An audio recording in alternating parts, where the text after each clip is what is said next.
말씀 보겠습니다. 하나님 말씀은 요한계시록 6장 17절 말씀입니다. 요한계시록 6장 17절 말씀 한 절인데 우리 같이 한 목소리로 같이 읽겠습니다. 한 목소리로 같이 읽겠습니다. 시작. 그들의 진노의 큰 날이 이르렀으니 누가 능히 서리요 하더라. 아멘. 할렐루야. 반갑습니다. 비 오는데 빗길을 헤치고 오신 여러분 잘하셨습니다. 우리 같이 옆에 분 같이 인사했으면 좋겠습니다. 잘 오셨습니다. 반갑습니다. 예. 한 소녀가 한 아이가 흰 종이에 그림을 그리고 있었습니다. 스케치를 열심히 하고 있었는데 그것을 보고 있던 엄마가 물었습니다. 무엇을 그리고 있니? 그러자 하나님을 그리고 있어요. 정말? 그러면서 신기해하면서 엄마가 묻습니다. 지금껏 하나님이 어떻게 생겼는지 아무도 알 수 없는데, 아무도 본 적이 없는데 어떻게 생겼는지 아는 사람이 없을 텐데, 부드럽게 의견을 얘기하니까 아이가 이야기합니다. 내가 그리고 나면 사람들이 알게 될 거예요. 이 얘기를 이렇게 책을 통해 읽었는데 마음이 좀 많이 감동이 됐습니다. 하나님을 알 수 없는 세상에 하나님이 알려지는 것은 다른 누군가가 아니라 바로 그분을 믿고 아는 자들을 통해서입니다. 그런데 만약 하나님을 믿는데 하나님 알지 못하고 하나님에 대해서 잃어버렸다면, 그런 그리스도인이라면, 교회가 그렇다면 그럼 세상은 하나님을 여전히 모르고 알 수가 없는 거예요. 우리가 하나님을 보여주고 하나님의 살아계심을 이야기하고 하나님이 어떤 분인지 보여줄 수 있는 주님의 메신저임을 여러분 기억할 수 있기를 간절히 소망합니다. 그래서 로마서 10장 14절에서는 이렇게 말씀합니다. 듣지도 못한 일을 어찌 믿으리요? 전파하는 자가 없이 어찌 들으리요? 라고 말씀하고 있습니다. 하나님이 보내셨고 보냄받은 자는 하나님의 메시지, 하나님의 살아계심을 증거하게 되는 것입니다. 이것이 교회의 출발이고 여전히 교회와 성도들의 모습이어야 합니다. 하나님 우리를 보내셨습니다. 하나님 우리를 이 땅에 심으셨습니다. 하나님께서 우리 가운데 이 땅에 심으신 이유는 우리를 통해서 하나님을 알려지기를 원하시는 것이고 그 하나님을 믿게 됨으로 많은 사람들이 구원을 얻게 되는 것입니다. 여전히 하나님이 어떤 분인지 보여주고 하나님의 메신저로서의 삶으로 우리의 일상의 삶 가운데 발견되어야 하는 것입니다. 그런데 말입니다. 쉽지 않죠. 하나님의 메신저로 살아간다는 것, 하나님을 보여준다는 것 쉽지 않습니다. 세상을 사는 것도 쉽지 않고 시간을 내는 것도 쉽지 않고 사람들을 대하는 것도 쉽지 않고 이 세상의 흐름을 역행해서 거슬러서 무시하는 것도 쉽지 않고 그런 세상을 거스르는 것에 대해서 부담도 여간 큰 게 아닙니다. 살다 보니까 때로는 길을 잃어버립니다. 분명히 신앙생활을 하고 있는데 내 신앙이 뭔가 잘못된 것 같아. 분명히 기도는 하고 있는데 예배는 드리는데 우리 신앙 가운데 뭔가 문제가 있는 건 아닌가? 바쁘게 지내다 보니까 신앙의 열정은 고사하고 신앙의 필요성마저 의심하게 되는 상황이 펼쳐지게 됩니다. 과연 내가 살아가는데 이 신앙이 과연 필요할까?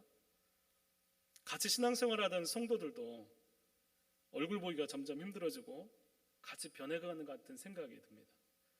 나만 그런 게 아니고 얘기를 해보니까 신앙이 자꾸 다 신앙에 대해서 열정이 또 생각들이 많이 달라지는 것들을 보게 됩니다. 신앙은 중심에서 벗어나기 시작합니다. 그리고 좋은 삶, 누구나 생각하는 괜찮은 삶에 대한 기준이 우리 가운데 생기기 시작합니다. 그런데 그 좋은 삶, 괜찮은 삶이 가장 중요한 기준이 되는데 그것은 신앙의 유무하고는 별로 연관이 없는 거예요. 여러분 지금 나는 이런 삶을 살면 좋겠어, 저런 삶을 살면 좋겠어, 내 안에 뭐가 있었으면 좋겠어, 내 인생에는 어떤 것들이 일어났으면 좋겠어 하는 여러 가지 생각들과 계획들을 세우는데 그게 정말로 하나님의 뜻과 하나님이 원하시고 말씀 가운데 그것이 정말 그런 삶이 정말 옳은 삶이어서 그런 삶을 사모하는 그런 마음이 있는지, 아니면 신앙과 상관없이 내 삶을 이랬으면 좋겠어 하는 것인지 한번 생각해 보셨으면 좋겠습니다.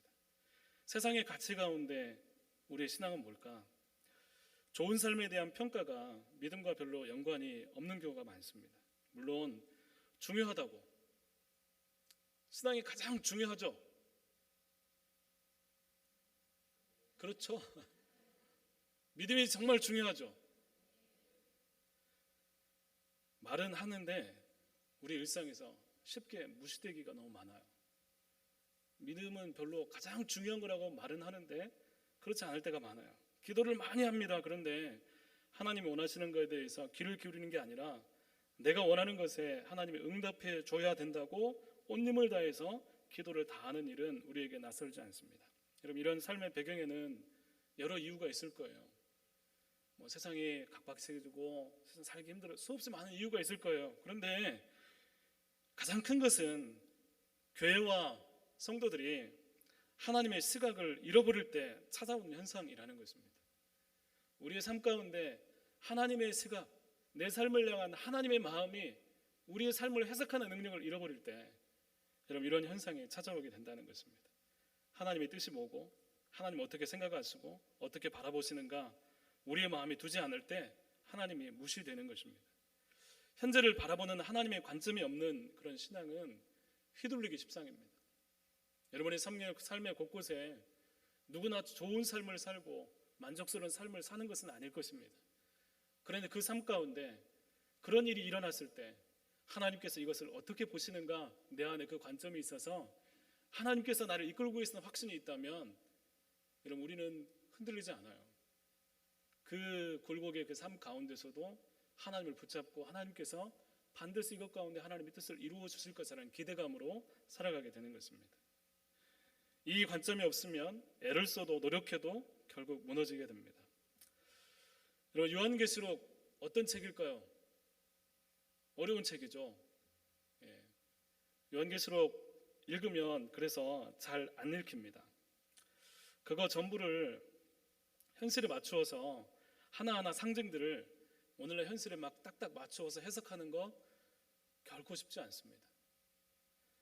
지금껏 요한계시록의 실제에 대해서 오랜 기간 동안 그 상징들을 해석했지만 시간이 지나면서 그런 해석들은 별로 도움이 안 된다는 것을 우리는 경험했습니다.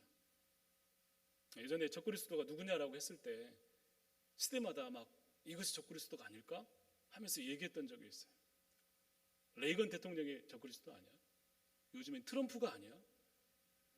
맞는 말일까요? 시대마다 상징이 달라져요. 예전에 기억이 나는 게 있는데 걸프전 일어났을 때 그때 요한계시록 설교를 하신 목사님 부흥회를 했었어요. 걸프전이라고 하니까 그 지역에 일어나는 거니까 세상에 종말이 오는 줄 알았어요. 무서웠어요. 근데 지나고 보니까 걸프전은 지나가 버렸어요.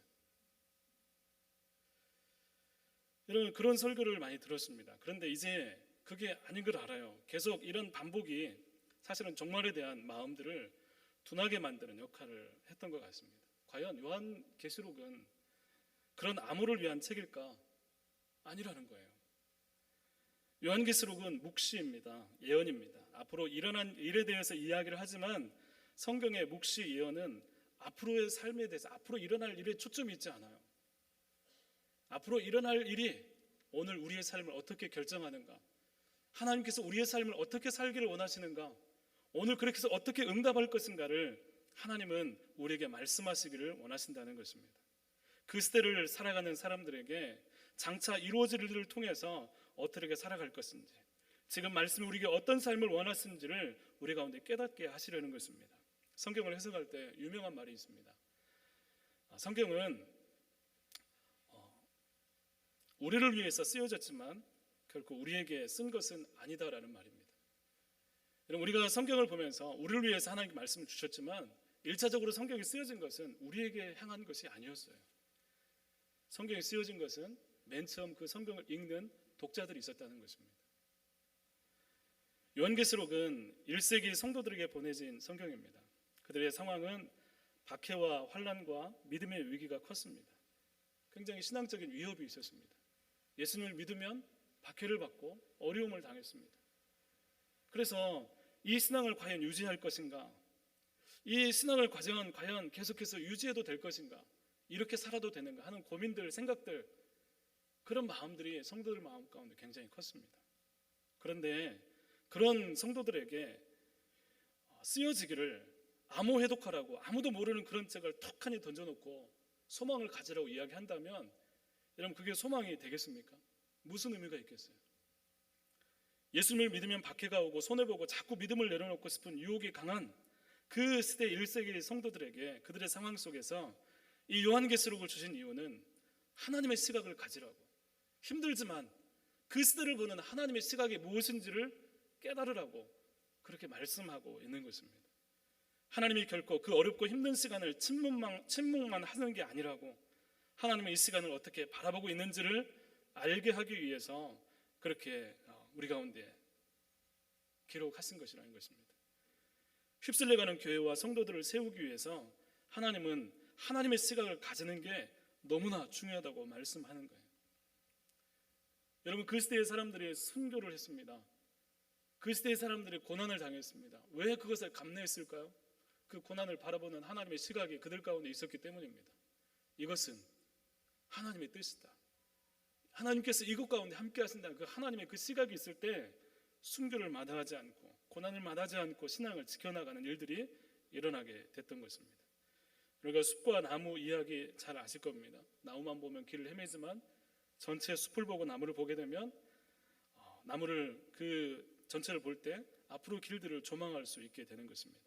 요한계시록은 계속해서 요한에게 올라오라고 말씀하는 내용이 많아요. 이리로 올라오라, 이리로 올라오라. 왜 올라오라고 하죠?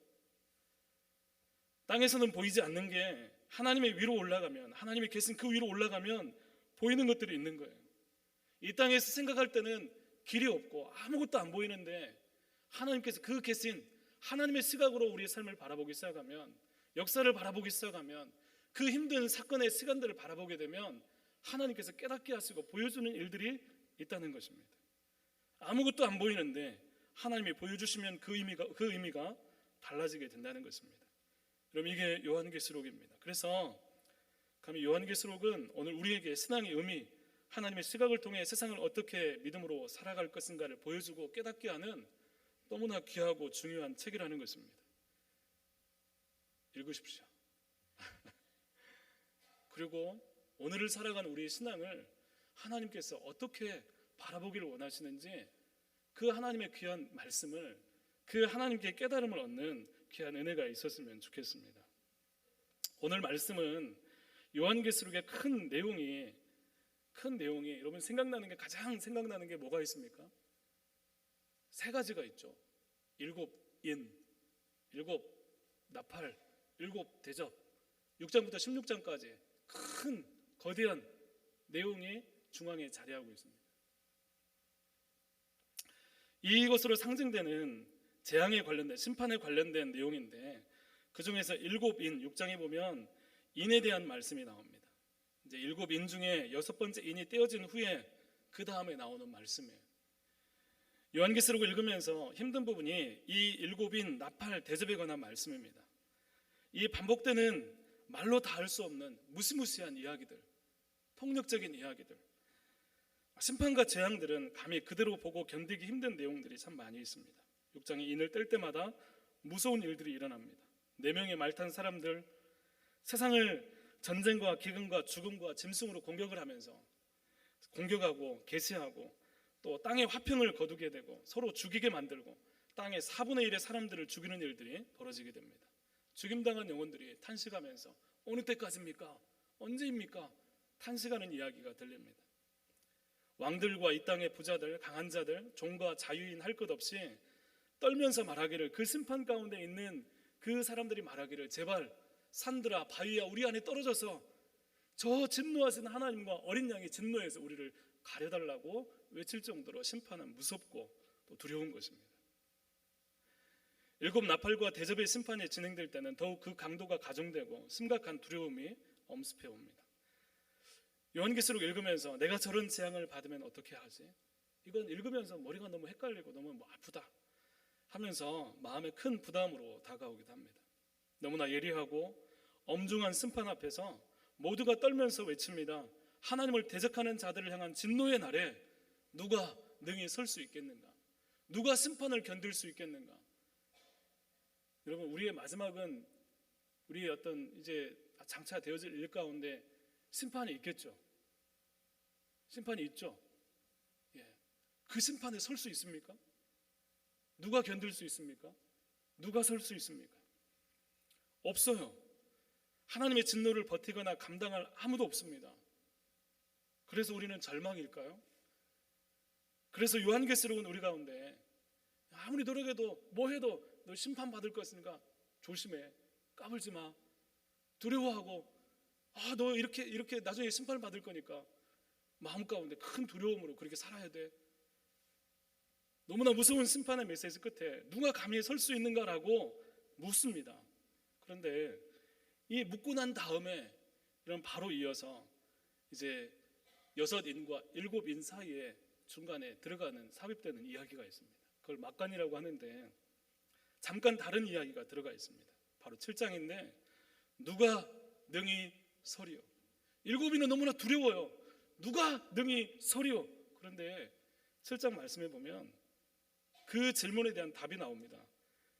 누가 능히 서리요? 무섭고 두려우고 피할 수 없는 그 심판 앞에 능히 설 수 있는 무리들이 나옵니다. 바로 14만 4천 명이라는 너무나 유명한 분들입니다. 14만 4천 명. 우리가 많이 들었죠. 누가 설 수 있는가? 이 사람들이 설 수 있다는 거예요. 심판 중에도, 하나님의 진노 중에도 하나님을 기쁘시게 할 뿐만 아니라 그 앞에 서는 놀라운 무리들이 있다는 것입니다. 여러분, 요한계시록은 심판이 전부가 아니라고 말씀하고 있습니다. 요한계시록에서 얘기하는 것은 심판이 중심 주제가 아니에요. 살 수 있는 사람은 바로 예수 그리스도를 믿는 사람들이고 그들은 예배하는 사람들인데 계시록에는 수많은 예배의 장면이 나옵니다. 하나님은 변함없는 분이라는 거예요. 박해가 있습니다. 고난이 있습니다. 여러 가지 핍박이 있습니다. 그런데 하나님은 변함없이 살아계셔서 지금도 예배받고 있다는 것을 1세기 성도들이 알기를 원하는 거예요. 지금 내가 고난당하는데 하나님 안 계신 거 아니야? 내가 지금 힘든데 지금 하나님 숨어 계신 거 아니야? 이런 생각들이 우리 가운데 들 수 있는데 하나님 그렇지 않다는 거예요. 여전히 하나님 계시고 예배받으시고 하나님은 살아계시다는 것입니다. 모든 영광을 보좌에 계신 하나님과 어린 양에 계신 예수님께 돌립니다. 어제도 계셨고 오늘도 계시며 장차 오실 하나님, 장차 오실리라. 구원하심의 보좌에 앉으신 어린 양께 있도다. 수없이 계속해서 찬양을 올려드리는 예배의 장면들이 나옵니다. 그 예배자들은 심판 중에도 기쁨을 소유하는 자들입니다. 다 두려워하고 떠난데 하나님 앞에서 기뻐하는 자들이 있다는 거예요. 심판으로 모든 것을 멸망당하는 게 아니라 하나님 앞에 설 수 있는, 누가 능히 서리요? 설 수 있는 사람들이 존재한다는 것입니다. 하나님은 믿음을 고민하는 그리스도인들에게 박해 때문에 로마를 두려워하고 지금 현실에 매몰되는 사람들에게 믿음을 놓지 말고 붙들어야 될 이유를 말씀하고 계십니다. 고민하는 그 믿음이, 내가 놓을까 말까 하는 그 믿음이, 내가 지금 현실에서 지금 갈팡질팡하면서 도대체 이 믿음이 무슨 소용이 있을까 생각하는 그 믿음이 예수님의 피에 옷을 씻어서 그 모든 죄를 사함받은 그 사람이 바로 심판을 견디는 하나님 앞에 서게 될 사람들이다라고 말씀하고 있는 것입니다. 14만 4천 명은 똑 떨어져서 저 멀리 누군가가 아니라 바로 오늘 현실을 살아가는, 고통당하고 박해받고 핍박 가운데서도 예수를 믿고 붙들고 이 믿음 가운데 서고자 하는 그 사람들, 그들이 바로 14만 4천 명이라고 말씀하고 있는 것입니다. 환난 중에 이런 환상을 보고 여러분 듣는 사람들은 여러분 무슨 생각을 할까요? 여러분 지금 고난당하고 고통당하고 있습니다.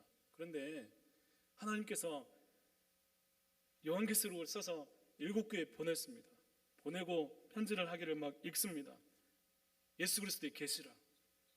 예배 받으시고 찬양 받으시고 예배의 장면들이 막 나와요. 우리가 얘기했던 것처럼, 금방 얘기했던 것처럼 보좌에 앉으신 어린 양께 구원이 있다. 어제도 오늘도 계시고 장차 오실 리가 바로 하나님이시다.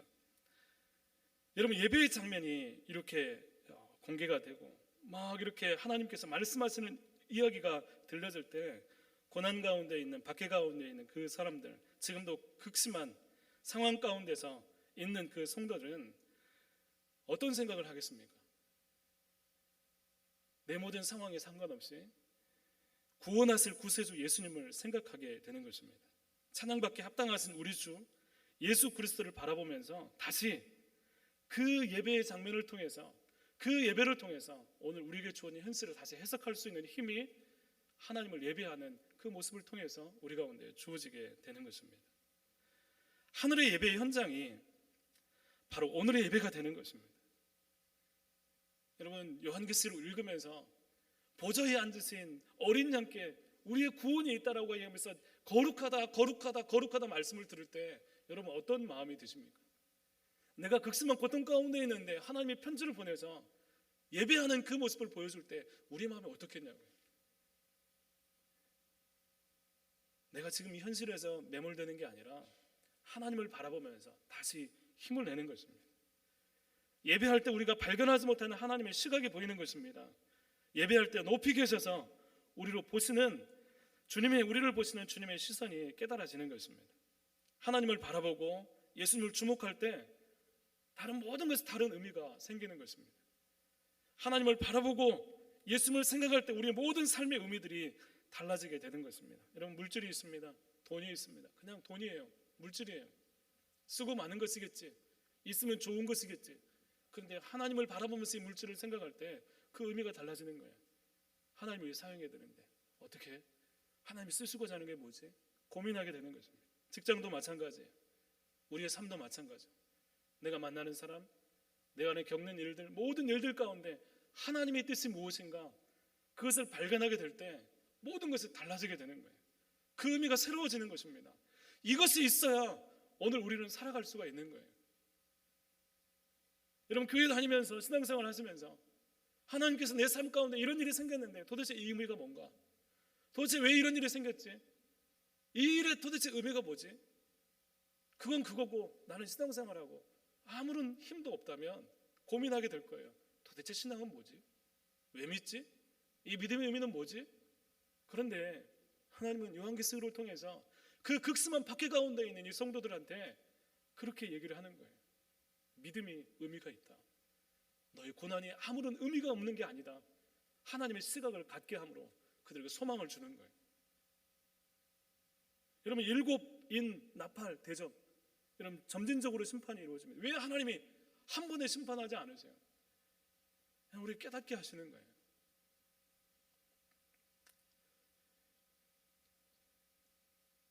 하나님을 바라보게 될 때, 여러분 믿음, 또 하나님을 예배할 때 하나님을 바라보게 된 모든 것에 다른 의미가 생기는 것입니다. 고난도 마찬가지 아니겠습니까? 고난이 올 때 무조건 싫죠, 당연히. 고난은 아무것도 하기 싫죠. 고난은 정말 싫죠. 너무 싫은 거죠. 근데 고난이 왔어요. 어떻게 하겠어요? 고난이 왔으니까 요즘에 사람들 얘기할 때 이번 생은 어쩌고 저쩌고,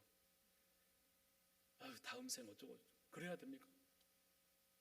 아니요. 고난이 왔을 때 그냥 그 삶을 하나님의 시각으로 다시 해석하는 거예요. 하나님 주신 마음으로 그 고난을 다시 바라보는 것입니다. 여러분, 그게 어디에 있다고? 예배에 있는 거예요. 하나님을 바라보는 것. 그 하나하나의 목적이 생기는 것입니다. 예배하면서 하나님의 시각이 회복이 되는 것입니다. 나도 하늘의 예배를 드리는 그 예배자가 되기를 바라는 이 땅의 예배자는 결국 이 땅을 살지만 하나님의 뜻을 품는 예배자가 될 수 있는 것입니다.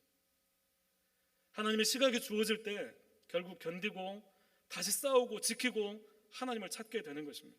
순교와 고난과 고통을 마주할 힘은 바로 예배를 통해, 하나님을 찾는 그 시간들을 통해, 하나님의 만남의 시간을 통해, 하나님 앞에 나가는 그 시간들을 통해 하나님께서 우리 가운데 깨닫게 하시고 보여주는 그 하나님의 시각, 하나님의 마음, 하나님의 뜻, 그것이 우리를 살게 하고 제대로 서게 하는 유일한 것이라는 것입니다. 누가 능히 서리요, 여전히 구원하시는 하나님을 다시 바라보고 예배로 주님의 그 놀라운 시각을 가지는 사람, 그 사람이 설 수 있습니다. 사랑하는 성도 여러분, 하나님의 마음, 하나님의 생각, 하나님의 시각을 갖는 예배가 우리 가운데 일어날 수 있기를 여러분 간구하시기를 바랍니다. 하나님, 세상을 볼 힘이 아무도 없어요. 하나님 어떻게 바라봐야 되는지 모르겠어요. 그냥 세상이 그냥 흘러가는 것 같아요. 여러분, 그런 삶이 아니라 하나하나의 하나님의 시각을 가지고 내가 어디에 신경을 쓰고 어떤 기도를 드리고 어떻게 하나님 앞에 회복될 것인지 이 부분들을 하나님 앞에 가지고 나가서 기도하며 그 모습들을 회복하는 그런 은혜가 일어나야 합니다. 그리고 이 땅에 우리를 남겨놓으신 이유를 거기서 깨닫게 되는 거예요. 여러분, 고통하는데, 박해를 받고 있는데 왜 그렇게 고통하는 가운데 하나님은 교회를 계속 남겨놓으시고 그렇습니까? 여러분, 심판의 점진적인 일어나는 그 사건과 관련이 있는 거예요. 그냥 인내하고 버티기만 하는 것이 승리가 아닙니다. 참으면 승리가 되는 게 아니에요. 요한계시록은 결코 끝남의 책이 아닙니다. 여전히 구원으로 초대하는 책입니다. 심판이 있어요. 심판을 이야기하는 이유는 아직 늦지 않았다고요. 아직 끝나지 않았다고요. 7인, 7나팔, 7대접 쏟아지는 중에도 점진적으로 이어지면서 하나님은 교회를 통해서 말씀하고 싶은 거예요. 하나님을 믿는 그들이 살아가는 삶을 통해서 이 땅에 하나님의 살아계심을 선포하고 보여주기를 원하시는 것입니다. 요한계시록은 여전히 구원으로 초대하고 있습니다. 회개하고 돌이키고 다시 하나님을 붙들라는 권면의 책입니다. 우리는 이 땅에 왜 존재하고 있는가? 바로 하나님의 시각을 가지고 이 땅에 하나님을 보여주는 것입니다. 마치 소녀가 그림을 그리면서 내가 그리면 하나님을 보게 될 거예요. 알게 될 거예요.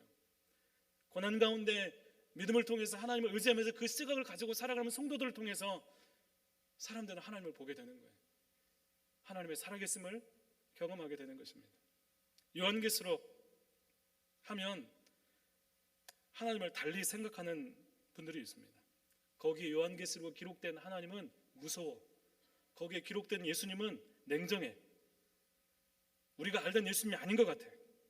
심판 앞에서 너 틀리면 가만두지 않을 거라고 말씀하시는 것 같아요. 그런데 요한계시록에 보좌에 앉으신 하나님이나 어린 양이신 예수님은 창세기부터 말라기, 마태복음부터 요한계시록까지 그 하나님은 동일하신 하나님이십니다. 그 하나님은 어떤 하나님이시냐면 우리를 사랑하신다고 말씀하세요. 악인이 구원받기를 원하신다고 말씀하고 있어요. 죽기까지 우리를 사랑하신다고 말씀하고 있어요. 요한계시록도 마찬가지로 그 하나님이 우리 가운데 말씀하시는 거예요. 누가 능히 서리요? 앞으로 심판이 예고되어 있는데 누가 능히 쓸 수 있겠느냐? 순간에 있는 박해와 환난과 로마의 압제 가운데 앞으로 있는 여러 가지 일들, 환난과 심판의 그 과정들 가운데 과연 믿음을 놓을 것이냐? 과연 믿음을 놓아도 될 것이냐? 과연 믿음을 포기해도 될 것이냐? 우리가 오늘 말씀하고 있는 것입니다. 놓지 말라는 거예요. 그 하나님께서 우리를 사랑하시는 하나님이셔서 최후의 순간까지 구원 얻을 자들을 찾고 계시다는 것입니다. 그 예수님은 우리를 위해 죽으시고 부활하신 분이에요. 악인이 돌아오기를 너무나 기뻐하시는 분이십니다. 요한계시록에는 심판의 결론이 아니라 부르시고 구원하시는 하나님이 나옵니다. 여기 새하늘과 새 땅이 있다. 여기 구원이 있다. 그러므로 정신 차리고 회개하고 돌이키라고 말씀하고 있는 것입니다. 성도의 인내만 있는 게 아니라 구원받고 기다리시고 우리를 돌아오기까지 하나님께서 기다리는 하나님의 인내도 요한계시록에 있는 거예요. 한순간 한때 가장 힘든 그 부분만을 보면 인생은 실패처럼 보입니다. 그런데 좀 더 길게 확장하면 전체 그림이 보입니다. 어떤 순간이 힘들었는데 길게 보니까 그 순간이 어느 때는 하나님을 가장 뜨겁게 만난 시간이 될 수도 있고 내 앞길을 더 힘있게 나가게 하는 추진력이 되기도 합니다. 하나님은 우리에게 그것을 끊임없이 보여주십니다. 지금 그 순간이 아니라 멀리 있는 하나님의 계획하심 안으로 들어오라고. 계속해서 우리 가운데 잊어버리면 다시 깨닫게 하십니다. 그래서 믿음을 지키고 승리하고 주님 앞에 능히 서는 14만 4천 명 완벽한 구원의 숫자, 풍성한 하나님의 구원의 자리, 그 자리 가운데 우리가 서기를 원하시는 것입니다. 믿음이 현실에 늘 넘어지고 계십니까? 신앙에 과연 우리 인생을 지탱할까 의심이 되십니까?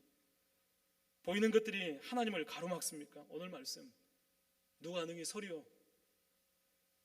그 무시무시한 심판 가운데서도 서는 사람들이 있다는 것을 기억하면서 이 믿음이야말로 우리 인생 가운데 삶 가운데 가장 중요한 것을 붙들고 요한계시록의 말씀처럼 하나님의 시각을 갖게 하는 그 은혜로 예배로 다시 우리의 삶을 능히 세우시는 하나님을 만날 수 있기를 간절히 소망합니다. 여러분, 이 시대 어둡다 마지막 때다 수없이 많은 얘기들을 하지만 여러분, 그 얘기만 많았지 그런 시대가 될수록 하나님의 시각을 붙잡기 위해서 더 주님 앞에 예배하는 그 모습들은 현저하게 줄어가고 있습니다.